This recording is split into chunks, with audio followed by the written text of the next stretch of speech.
Ovidio Guzman pleads not guilty in federal court in Chicago.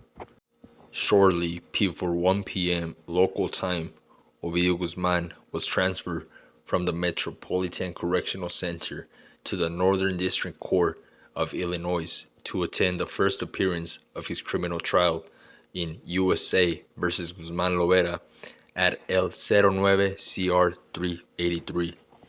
After a 14-minute hearing, the son of El Chapo Guzman pleaded not guilty to the 5 criminal charges against him, including drug trafficking and money laundering.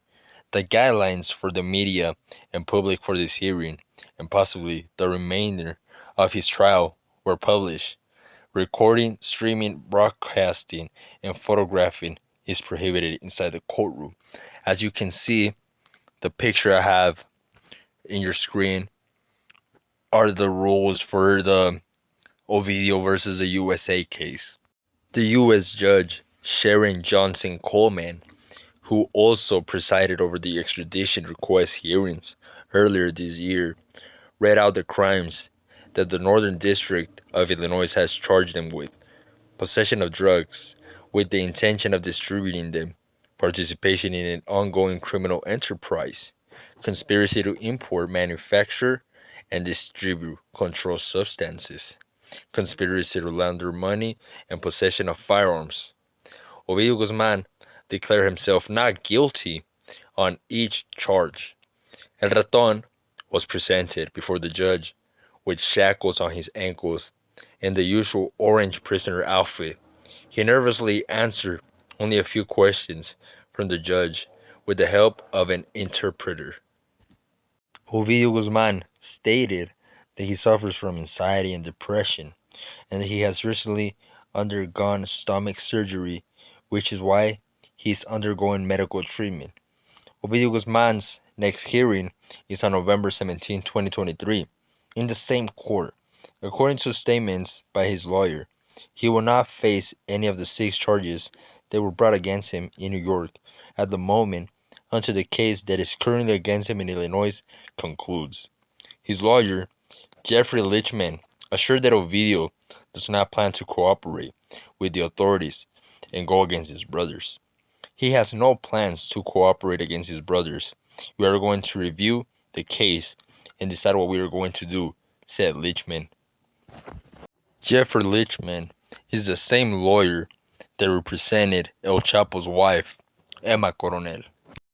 Ovidio Guzman must remain in the Chicago Metropolitan Security Correctional Center, where he was registered following his extradition with BOP prisoner number 72884/748. This correctional center was opened in 1975 and has less than 500 prisoners, both men and women. Vicente Zambada Niebla, son of the leader of the Sinaloa cartel, Ismael El Mayo Zambada, also passed through this facility after his extradition to the United States in 2010.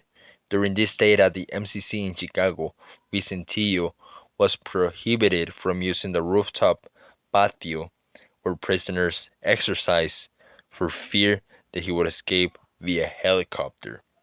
In 2009, Matthew Nolan, brother of the filmmaker Christopher Nolan, also tried unsuccessfully to escape from the prison through a window when he was detained pending an extradition request to Costa Rica for an alleged murder. At his hearing in Chicago, his criminal defense lawyer, Jeffrey Lichman, who is now known as the lawyer for the Guzman family since he was lawyer of his father, Joaquin El Chapo Guzman, and as I said earlier, his stepmother, Emma Coronel, who, as we know, was recently paroled. Lichman was one of the lawyers who defended Guzman Loera during the so-called trial of the century. He is the lawyer who claimed that El Chapo Guzman was not really the leader of the Sinaloa cartel, but Ismael Zambada was actually the leader. During that trial, he declared that the former president of Mexico, Felipe Calderón Hinojosa, from 2006 to 2012, and Enrique Peña Nieto from 2012 to 2018 received millions of dollars in bribes from the Sinaloa cartel.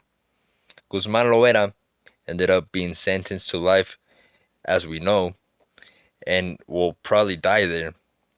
Many of the implications of the government corruption in Mexico, accused by lynchmen, were reinforced through not directly to any Mexican president during the trial, and the guilty verdict of Genaro Garcia Luna this year. We will have to wait till November 17. That's when the next court date for Ovidio is. We will see if he stays true to his word and doesn't snitch, or will he become like Vicentillo and El Mayito Gordo and Emma Coronel and just go full snitch mode in order to save himself and get paroled like them? Or will he stay true to the game and go down like his father and get a life sentence?